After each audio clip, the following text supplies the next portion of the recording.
Hello student and welcome to the 33 lecture for class 9th Mathematics Foster. Myself is Tabib Siddiqui from RG Academy, and as you know that we are undergoing to understand the chapter name by lines and angles in your NCERT book. ठीक है, तो काफ़ी कुछ हमने cover up कर लिया है. Hopefully आज हम NCERT के क्वेश्चंस भी स्टार्ट कर देंगे, टाइम मिलेगा तो. और थियोरिटिकल पार्ट हमने जितनी भी थ्योरी थी, रिलेटेड थ्योरी, ठीक है. ट्रांसवर्स लाइन किसे कहते हैं, पहली बात तो लाइन किसे कहते हैं, फिर एंगल किसे कहते हैं, फिर transverse line, parallel lines, intersecting, non intersecting, angles के अंदर भी corresponding, alternate, interior, co interior, everythings we have covered so far. Angle sum property भी लास्ट क्लास में देखी थी ट्रायंगल की, कि तीनों एंगल का सम एक ट्रायंगल के अंदर कितना होता है, 180 डिग्री होता है. और एक्सटीरियर एंगल प्रॉपर्टी भी देखी थी कि exterior angle is a sum of the opposite interior angle. जो भी एक्सटीरियर एंगल है उसके इंटीरियर में जो अपोजिट एंगल आएगा उसका सम होता है. तो ये डिस्कशन चल रहा था लास्ट क्लास में. नोटिस करिए कि this is equals to the sum of the blue and green, यानी blue red is equals to sum of the blue and green. तो इसी से हम आगे आज बढ़ रहे हैं. मैंने कहा था कि हम इस पर आगे बढ़ेंगे. तो जैसे कि ये क्वेश्चन आपको सामने दिख रहा है और इस क्वेश्चन के अंदर आपको एक्स और वाई की वैल्यू निकालनी है. तो हमेशा याद रखिए कि जब भी हम कोई क्वेश्चंस पुट ऑन करते हैं आपके लिए स्क्रीन पे, तो क्या करना होता है आपको, सबसे पहला काम आपको ये करना होता है कि उस क्वेश्चन को यानी वीडियो को पॉज करना होता है और फिर क्वेश्चंस को खुद ट्राई करना होता है using the knowledge which I have taught you in earlier sessions. तो आप एक बार वीडियो को पॉज करें, क्वेश्चन को ट्राई ऑन करें, खुद सोचें, नहीं हो रहा तो एक बार रिवीज थ्योरी को देखें किस तरह का फिगर क्या है, एक्स कौन सा एंगल है, वाई कौन सा एंगल है, इंटीरियर है कि एक्सटीरियर है, एंगल सम प्रॉपर्टी लग सकती है कि लग सकती है. यानी जो भी एक्स वाई जेड मैंने आज तक जितने भी आपको इस चैप्टर के अंदर थ्योरी पढ़ाई है उसको एक बार देखें पेज पलट के, और फिर इस क्वेश्चन को मतलब हैंडल करें. फिर भी नहीं होता है तो फिर आप प्ले कर लीजिएगा. तो I am going to try it, you have to pause the video. मैं ट्राई करूँगा लेकिन मेरा सोल्यूशन आप तभी देखेंगे जब आपसे बिल्कुल ही नहीं होगा. और अगर आपसे हो गया है, कुछ गलत वलत आ रहा, तब भी आप मुझे आंसर चेक कर सकते हैं, है ना. लेकिन आपको पहले सॉल्व करना है, then you should come with my solution. अब आप नोटिस करो कि आपको एक्स और वाई की वैल्यू निकालनी है. तो वाई तो आपको समझ में आ रहा है कि ये क्या है, ये वाई आपका एक एंगल है, कौन सा, एक्सटीरियर एंगल है. और इस वाई के लिए, अगर इस एंगल वाई के लिए आप नोटिस करो, ये जो वाई एंगल है इसके लिए अपोजिट इंटीरियर एंगल कौन सा है, ट्रायंगल AC भी एक ट्रायंगल है, AC भी एक ट्रायंगल दिख रहा है. तो y के लिए अपोजिट इंटीरियर एंगल यानी y के जस्ट बगल वाला जो ट्रायंगल के अंदर वाला एंगल उसको छोड़ दो, बाकी दो एंगल क्या होंगे, उसके इंटीरियर होंगे. ठीक है. तो यहाँ से ये चीज़ समझ में आई कि y की वैल्यू तो आप लिख सकते हो is equals to sum of the opposite interior angle, that is 30 + 42. ठीक है, दैट इज इक्वल्स टू कितना आ जाएगा, 72 डिग्री. यानी ये तो y की वैल्यू आ गई. अब अगर y की वैल्यू आ गई है तो एक और थ्योरी हमने पढ़ी थी लीनियर पेयर वाली, कि AD इज ए लाइन है. ठीक है, AD एक लाइन है और इस लाइन के अंदर आप नोटिस करें कि BC एक आर्म है. ठीक है, BC कौन सी है, BC एक आर्म है. AD इज ए लाइन और BC इज आर्म. तो आर्म क्या करती है, दोनों लाइन के दोनों एंगल को लीनियर पेयर में डिवाइड करती है. तो यहाँ से एक और रिलेशन समझ में आएगा कि x + y क्या हो जाएगा, 180 डिग्री सप्लीमेंट एंगल होगा. y आपका 72 है तो x की वैल्यू कितनी हो जाएगी, 180 - 72. तो y की वैल्यू हो जाएगी 180 - 72, डेट इज 10 - 2 8 एंड 7 - 7 0 108 डिग्री. तो ये x भी आ गया, आपको y भी आ गया. ये तो रहा एक मेथड जो कि बहुत सिंपल हो गया. दूसरा एक तरीका और इस क्वेश्चन को सॉल्व करने का, वो क्या तरीका है. अब आप सोचो कि मैं जो तरीका बता रहा हूँ, सेकंड जो वे है वो ये है कि हमने क्या किया कि हमने इसके अंदर ये अज्यूम कर लिया कि ट्रायंगल ABC एक ट्रायंगल है ना, ABC एक ट्रायंगल है. तो ABC ट्रायंगल के इंटीरियर एंगल का सम कितना होगा, 180 डिग्री होगा. यानी x + 30 + 42, ये कितना आएगा, 180 डिग्री. ठीक है, तो यहाँ से x की वैल्यू कितनी आ जाएगी, 30 + 42 72 होता है, तो 180 - 72, तो ये आ जाएगी x की वैल्यू यहाँ से 108 डिग्री. ये एक तरीका हो गया. ठीक है, अब x निकल गया है. अगेन y, x + y ये कितना है, 180 डिग्री है. तो x + y आपने 180 डिग्री किया, क्योंकि लीनियर पेयर है, तो y की वैल्यू यहाँ से आ जाएगी 72 डिग्री. आप ऐसे भी कर सकते हो, y को आप कह सकते हो कि एक्सटीरियर एंगल का सम है, तो उससे भी आ रहा है. तो there are many ways to solve a particular question. लेकिन आपका कंसेप्ट अगर क्लियर है तो कोई भी क्वेश्चन किसी भी मेथड से सॉल्व हो जाएगा, ज़्यादा परेशानी होगी नहीं आपको. ठीक है, तो आगे बढ़ते हैं. जैसे कि ये चलो एक्सरसाइज ही आ गई हमारी. एक्सरसाइज 6.1 है हमारी, पहली एक्सरसाइज है लाइन्स एंड एंगल्स की. NCERT के क्वेश्चन हम स्टार्ट कर रहे हैं. तो यही सारे कंसेप्ट से before starting the NCERT question मैं आपको एक इंट्रोडक्शन ये दे दूं कि एनसीईआरटी के क्वेश्चंस और आपको क्लास नोट्स यानी जो मैं आपको टीच करता हूँ वीडियो लेक्चर के अंदर, ये आपका होमवर्क होता है हमेशा हर लेक्चर के बाद। यानी आपको एनसीईआरटी के क्वेश्चंस भी अपनी कॉपी में सॉल्व करने हैं और आपको वीडियो लेक्चर के नोट्स भी आपको बनाते रहने हैं। इसके अलावा जो सेक्शन रिव्यू होती है, सेट के क्वेश्चन होते हैं, किसी XYZ की बुक के क्वेश्चन होते हैं, तो वो आप अपनी प्रैक्टिस के लिए कहीं भी कर सकते हो, है ना, अपनी रेफरेंस के लिए। वो आप मुझे शो करो तो बहुत ही बेहतर है, नहीं भी करो तो मैं उसके लिए आपको परेशान नहीं करूँगा। लेकिन अगर आपने क्लास नोट्स नहीं बनाए हैं, एनसीईआरटी के क्वेश्चन सॉल्व नहीं करे हैं, तो mind it, I am not going to leave you. ठीक है ना, तो मैं आपको छोड़ूंगा नहीं जब तक आप मुझे होमवर्क करके नहीं दिखाओगे। और हमेशा मैंने ये बोला है कि एनसीईआरटी क्वेश्चन करने का तरीका यही होता है कि सबसे पहले आप जो है क्वेश्चन को खुद ट्राई आउट करें, कॉपी में सॉल्व करें, रफ कॉपी में सॉल्व करें। अगर हो रहा है तो करते चले जाएं, नहीं हो रहा है तो फिर जब मेरे वीडियो लेक्चर्स उस क्वेश्चंस पे आएंगे तब आप उनको देखिएगा। एनसीईआरटी के क्वेश्चंस अगर आपको फिर भी समझ में नहीं आते, वीडियो लेक्चर में देखने के बाद भी समझ में नहीं आते हैं, तो आप मुझसे जूम पे पूछ सकते हैं। बाकी जूम पे आप लेक्चर रिलेटेड थ्योरी जो उसके बारे में पूछ सकते हैं, कोई दूसरी बुक के क्वेश्चन है उसे वो पूछ सकते हैं, है ना, कुछ भी डिस्कशन करना चाहो तो जूम पे वो कर सकते हो। लेकिन एनसीईआरटी के क्वेश्चन पहले आपको खुद को ट्राई करने हैं, फिर आप मुझसे पूछेंगे। ऐसा नहीं ट्राई नहीं किया और हल्का फुल्का ट्राई किया और आप पूछने लगे, तो उससे आपको कुछ गेन नहीं होगा। सॉल्यूशन मिलने के बाद तो कोई बच्चों को कुछ गेन नहीं होता है। ठीक है, तो let us start with the question number 1 from the NCERT, that is exercise 6.1। कह रहा है कि लाइन ए बी, लाइन है ए बी, तो ये OC और OE और OD इस AB के लिए आर्म्स हो गए। ठीक है, और CD भी एक लाइन है, तो CD अगर लाइन है तो OE और OB आर्म्स हो गए CD के लिए। ठीक है, अब एंगल AOC, तो ये वाला एंगल AOC, ठीक है, और एंगल BOE, तो एंगल BOE ये वाला एंगल, इनका सम 70 डिग्री दे रखा है। ठीक है, तो अगर इनका सम 70 डिग्री दे रखा है यानी AOC, अगर आप देखो AOB इसे सॉरी AOC है ना, AOC जो है वो प्लस एंगल COE वो और प्लस एंगल BOE, ये तीनों एंगल AOC, COE और BOE। AB एक लाइन है और CO और EO आर्म्स हैं, तो ये लीनियर पेयर बनाएंगे, यानी इन तीनों का सम कितना आएगा 180 डिग्री। ठीक है, तो AOC प्लस BOE तो दे ही रखा आपको 70 डिग्री, तो COE की वैल्यू निकल जाएगी 180 माइनस 70, डेट इज़ 110 डिग्री। तो ये एंगल आपके पास स्ट्रेट फॉरवर्ड आ जाएगा 110 डिग्री, और इन दोनों का सम आपको दे रखा है 70 डिग्री। ठीक है, अब आगे बढ़ते हैं। अब कह रहा है BOD इज ए 40 डिग्री, यानी ये एंगल जो है 40 डिग्री है ना, एंगल BOD 40 डिग्री है, ये एंगल 40 डिग्री है। तो फाइंड BOE, तो अगेन BOE निकालने के लिए क्या करेंगे, हम क्या कर लेंगे, हम ये वाली DC यानी CD एक लाइन है, तो इन तीनों एंगल का सम क्या होगा 180 डिग्री होगा लीनियर पेयर से। तो हमने लिखा angle COE plus angle BOE plus angle BOD, sorry BOD है ना, तो BOD ये कितना होगा 180 डिग्री लीनियर पेयर से, तो एंगल BOD की वैल्यू निकल जाएगी। क्यों, क्योंकि COE हमने निकाल रखा है 70 डिग्री और आपको BOE निकालना है ना, BOD तो गिवन है, BOE निकालना है, तो BOE की वैल्यू 40 डिग्री गिवन है क्वेश्चन में। ठीक है, तो BOE निकाल लिया हमने माइनस 40 डिग्री, तो ये कितना आ जाएगा 180 माइनस 70 प्लस 40 110 होता है, तो ये आपका 180 माइनस 110 दैट इज 70 डिग्री, ये 70 डिग्री आ जाएगा। ठीक है, तो BOE आपका 70 डिग्री आ गया। एक सेकेंड, BOE 70 डिग्री कैसा आया भाई, ये आ गया आपके पास, अच्छा ये हमारे पास जो है COE 110 है ना, ये गलती कर दी हमने, COE 110 है भाई, ये तो हमने निकाल रखा है ना COE ऊपर से, ये 110 डिग्री है। ठीक है, तो ये 110 डिग्री है, तो 110 और प्लस 110 और माइनस 180, ये कितना होता है माइनस 180 होता है 70 डिग्री, 70 माइनस 40 30, तो ये हो रहा है 30 डिग्री, तो ये एंगल भी आपका आ गया 30 डिग्री।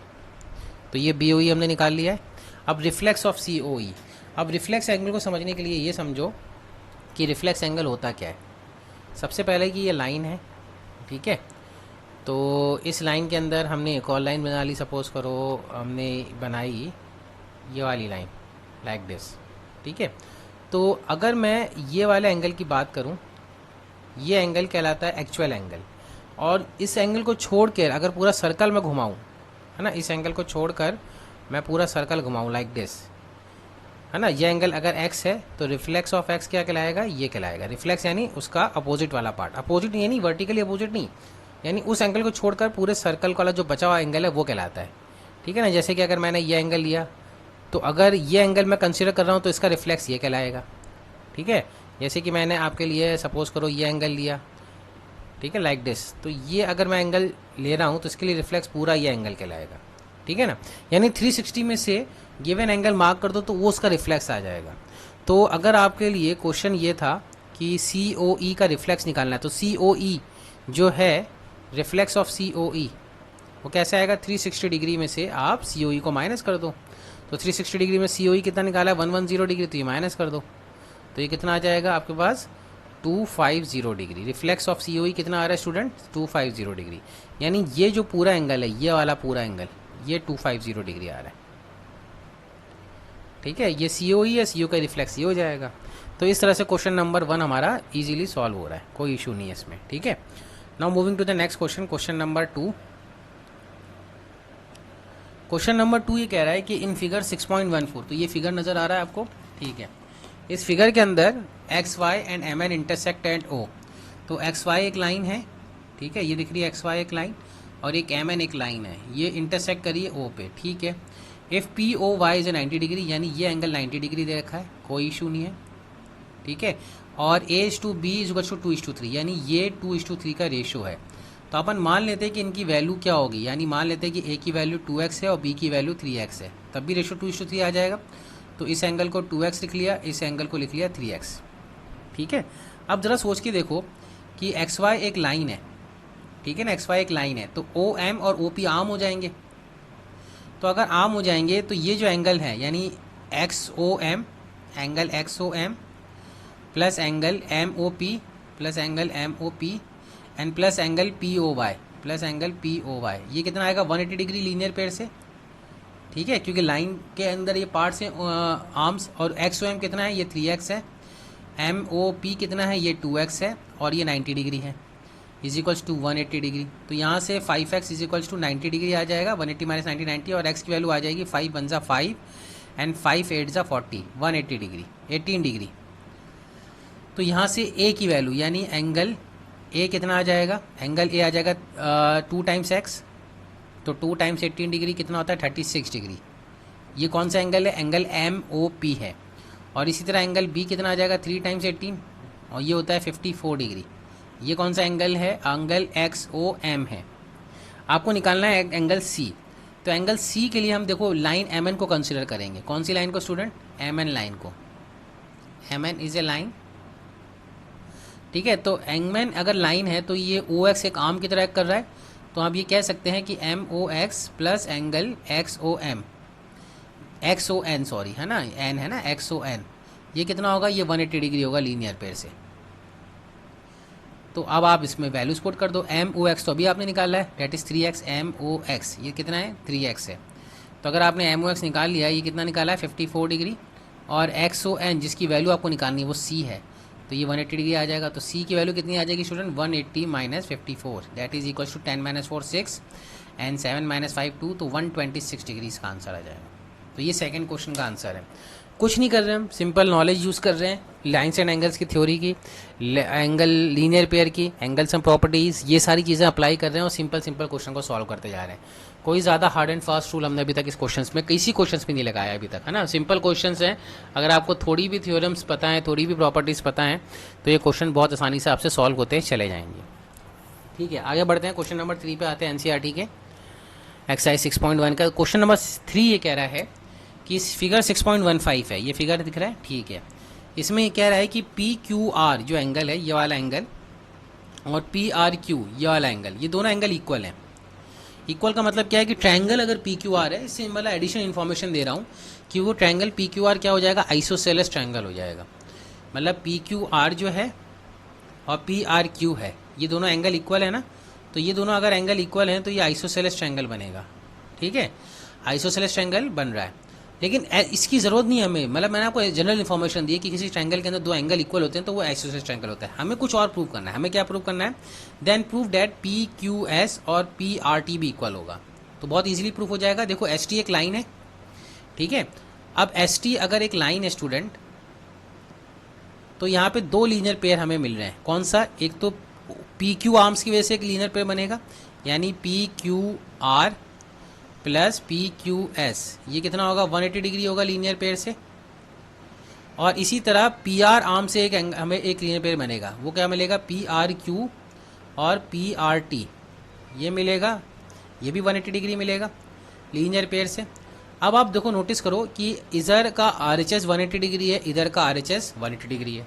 तो अगर दोनों इक्वेशन के आर एच एस बराबर हैं तो दोनों के एल एच एस भी बराबर हो जाएंगे, तो हम दोनों के एल एच एस भी इक्वल कर देंगे। यानी हम लिखेंगे angle P Q R plus angle P Q S, ठीक है। एंगल पी क्यू आर और एंगल पी क्यू एस, ये तो एल एच एस हुआ फर्स्ट इक्वेशन का, और L H S second equation का क्या होगा? Angle P are Q plus angle P R T, ये एल एच एस हुआ सेकेंड इक्वेशन का।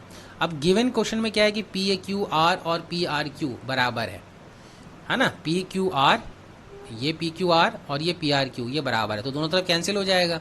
तो फिर बचेगा क्या हमारे पास? बचेगा यही part, angle P Q S is equals to angle P R T. ये हैंस प्रूव्ड हो गया। बात समझ रहे हैं? बिल्कुल सिंपली प्रूफ हो गया। हमने कुछ भी ज़्यादा दिमाग नहीं लगाया, जो क्वेश्चन कह रहा था, जो इन्फॉर्मेशन हमें पता थी उसको पुट ऑन करते चले गए और क्वेश्चन सिंप्लीफाई हो गया, इजीली सिंप्लीफाई हो गया स्टूडेंट, ठीक है। तो इस तरह से क्वेश्चन सॉल्व किए जाते हैं। अब आ जाते हैं नेक्स्ट क्वेश्चन की तरफ। क्वेश्चन नंबर 4 एनसीईआरटी का है। क्वेश्चन नंबर 4 ही कह रहा है कि in figure 6.16 X plus Y and W plus Z are equal, यानी एक्स प्लस वाई और डब्ल्यू प्लस जेड इक्वल है। अगर आप और then prove that A O B is a line, तो हमें ये प्रूव करना है कि ए ओ बी लाइन है। देखो यहाँ पे ये नहीं कह रहा है कि आपके लिए ए बी एक लाइन है या ए ओ बी एक लाइन है, अभी आपको ये प्रूव करना है। तो अगर कोई लाइन होती है तो उसका आर्म 180 डिग्री पे लीनियर पेयर बनाता है, ये मैं आपको बता चुका हूँ। तो हम अगर ये प्रूव कर दें कि किसी तरह ये प्रूव कर दें कि ओ सी एक आर्म है जो कि एक्स प्लस वाई को सप्लीमेंट कर रहा है, तो एक्स प्लस वाई का किसी तरह 180 डिग्री प्रूफ हो जाए, या डब्ल्यू प्लस जेड आपका 180 डिग्री प्रूफ हो जाए, तो हो जाएगा, है ना। अगर इस क्वेश्चन के लिए लैंग्वेज पे अगर आप ध्यान दो तो आपके पास गिवन इन्फॉर्मेशन क्या है? गिवन इन्फॉर्मेशन है कि X plus Y is equals to W plus Z है ना। और टू प्रूफ क्या करना है? टू अगर प्रूफ की बात करें तो टू प्रूफ आपको करना है कि A O B is a line, या फिर आप इसको ऐसे ही बोल सकते हो, और you can say that you have to prove that X plus Y is equals to 180 degree. अगर ये लाइन है तो ये होना चाहिए, और ये भी कह सकते हो कि W plus Z is equals to 180 degree. दोनों में से कोई एक पार्ट अगर हमने प्रूव कर दिया कि 180 डिग्री है तो अपने आप प्रूफ हो जाएगा। अब इसके प्रूफ के अंदर आप नोटिस करें, प्रूफ के अंदर आप क्या बोलोगे कि ये कंप्लीट सर्कल, यानी इन चारों एंगल का सम कितना आएगा? 360 डिग्री आएगा, क्योंकि ये कंप्लीट सर्कल बना रहे हैं, और एक कंप्लीट सर्कल के अंदर एंगल्स का सम कितना होता है? 360 डिग्री। तो आप यहाँ से ये कह सकते हो कि X plus Y plus W plus Z, ये कितना आएगा? 360 डिग्री, यही आएगा। अब गिवन है क्वेश्चन में कि X plus Y W plus Z के बराबर है, तो यानी इस डब्ल्यू प्लस जेड की जगह, इस डब्ल्यू प्लस जेड की जगह, ठीक है, इस डब्ल्यू प्लस जेड की जगह मैं लिख सकता हूँ एक्स प्लस वाई। तो इस डब्ल्यू प्लस जेड की जगह मैंने एक्स प्लस वाई लिख दिया, ठीक है। तो लिख देते हैं हम, तो ये हो गया एक्स प्लस वाई, और इस डब्ल्यू प्लस जेड की जगह हमने वापस लिख दिया X plus Y is equals to 360 degree. तो यहाँ से एक्स प्लस वाई 2 बार आ गया है, तो यहाँ से ये पता चल जाएगा कि एक्स प्लस वाई को हम 2 टाइम्स लिख सकते हैं। 2 times X plus Y is equals to 360 degree. तो 2 times X plus Y 360 degree आ गया, तो यहाँ से एक्स प्लस वाई कितना आ गया? 180 डिग्री। और एक्स प्लस वाई किसके बराबर है? डब्ल्यू प्लस जेड के, तो डब्ल्यू प्लस जेड भी कितना आ गया? 180 डिग्री। तो इसका मतलब क्या हुआ कि A B is A O B is a line, तभी ऐसा हो सकता है। हैंस प्रूफ्ड, ये हमने प्रूफ कर दिया। बात समझ रहे हैं?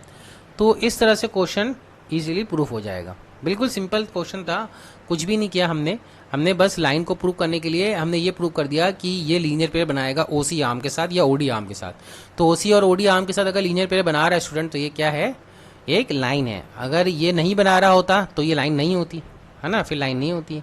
तो इस तरह से हमने क्वेश्चन नंबर 4 प्रूफ किया है, ठीक है। अब आ जाते हैं क्वेश्चन नंबर 5 के अंदर।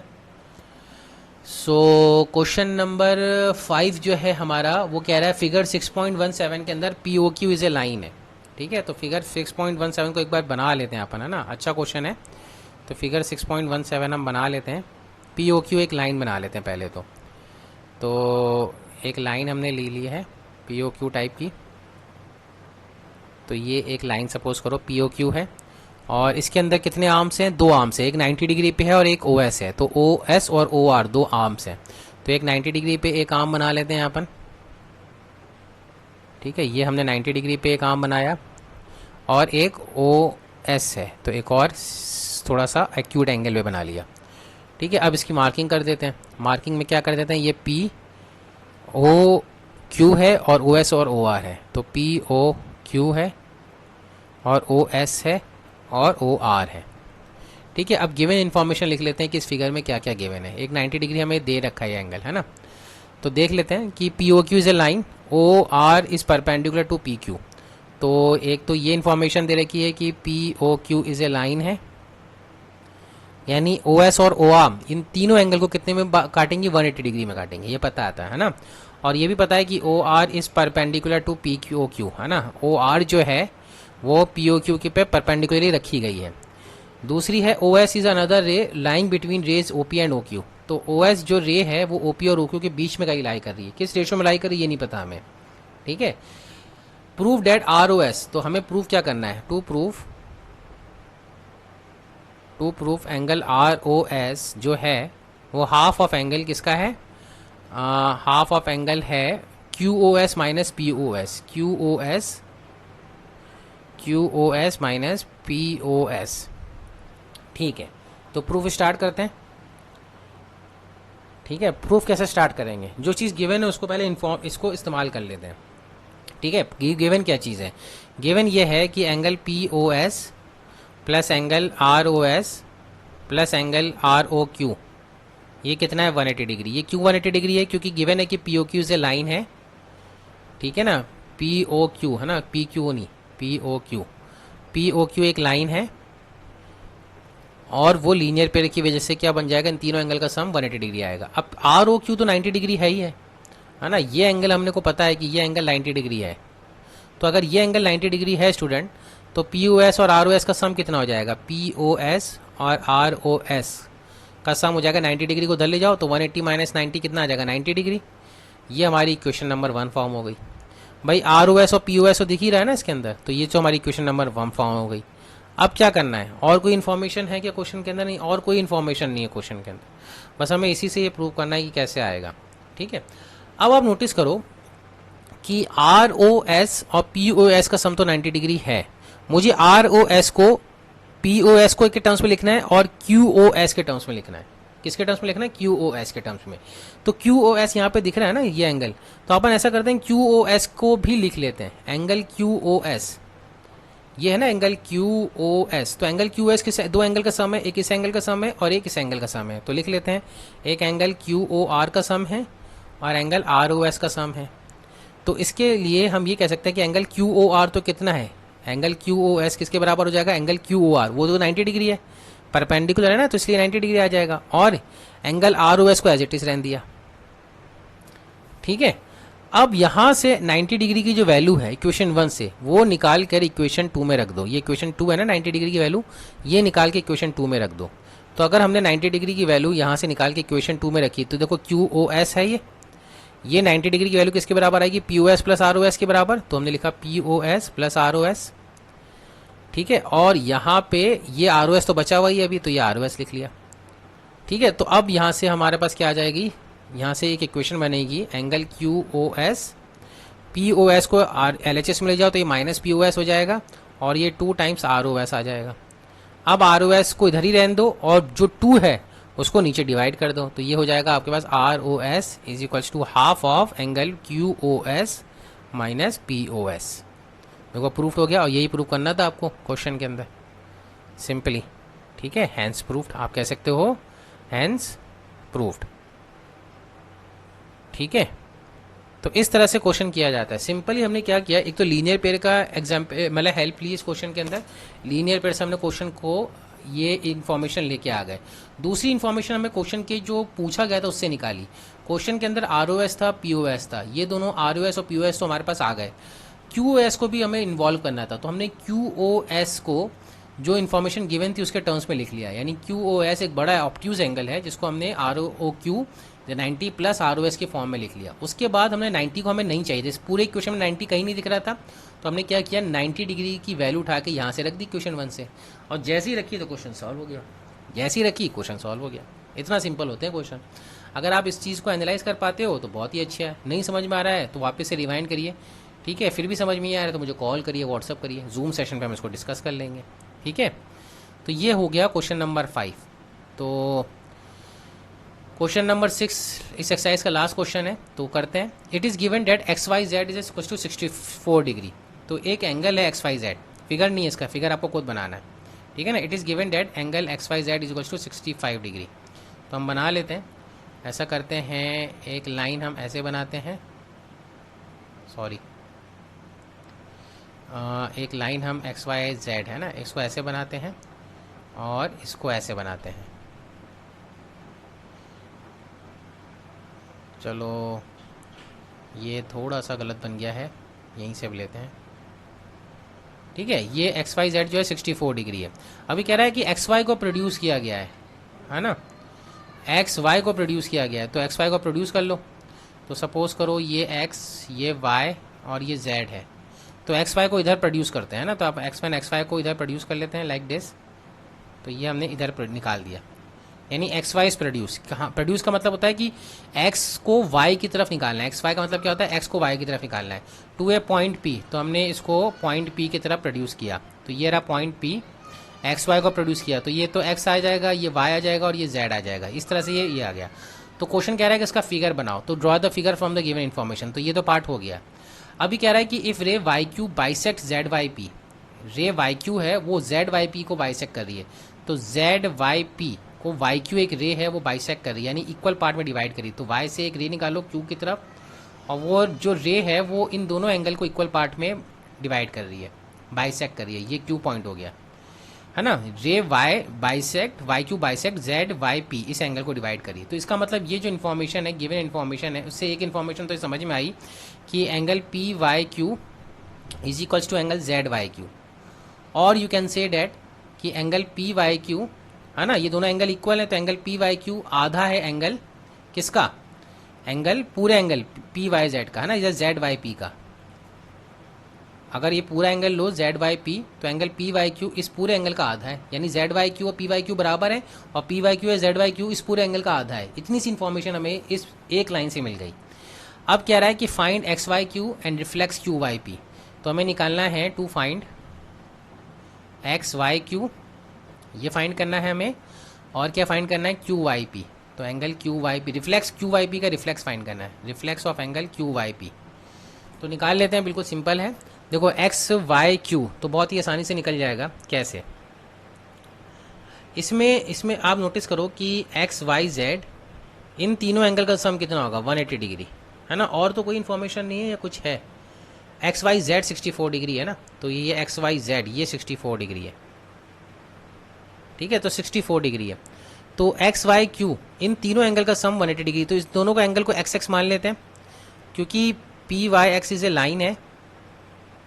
तो आप ये कह सकते हो कि angle PYQ plus angle ZYQ plus angle XYZ, इसका सम 180 डिग्री आएगा लीनियर पेयर से। तो अगर इसका सम लीनियर पेयर से 180 डिग्री आ रहा है, और ये PYQ हमने माना है XXQ माना क्योंकि इक्वल है ना, इसको हमने X के बराबर मान लिया है ना, तो ये X और ये 64 डिग्री है, तो ये कितना हो जाएगा 180 डिग्री। तो ये हो जाएगा 2x is equals to 180 minus 64, तो 10 माइनस 4 6, 7 माइनस 6 1, तो ये 116। तो x की वैल्यू कितनी आ जाएगी 58 डिग्री, यानी ये ईच एंगल कितना आ रहा है 58 डिग्री, 58 डिग्री। तो एंगल XYQ यानी XYQ ये एंगल है ना XYQ, तो एंगल XYQ बड़ा वाला एंगल ऑब्ट्यूज एंगल, ये XYQ ये किसके बराबर हो जाएगा XYZ plus ZYQ plus ZYQ, इनके बराबर होगा, इनके सम के बराबर, यानी XYQ बेटा ये दोनों एंगल के सम के बराबर होगा ना, तो वो लिख दिया। तो ये एक एंगल 64 डिग्री है, वो तो गिवे नहीं था, और ZYQ अभी हमने निकाला है 58 डिग्री। तो इनको ऐड करेंगे तो 8 4 12 और 7 5 12, तो 122 डिग्री आएगा। एंगल XYQ कितना आएगा 122 डिग्री। ये तो पहला पार्ट का आंसर हो गया। और दूसरा क्या है, रिफ्लेक्स ऑफ QYP।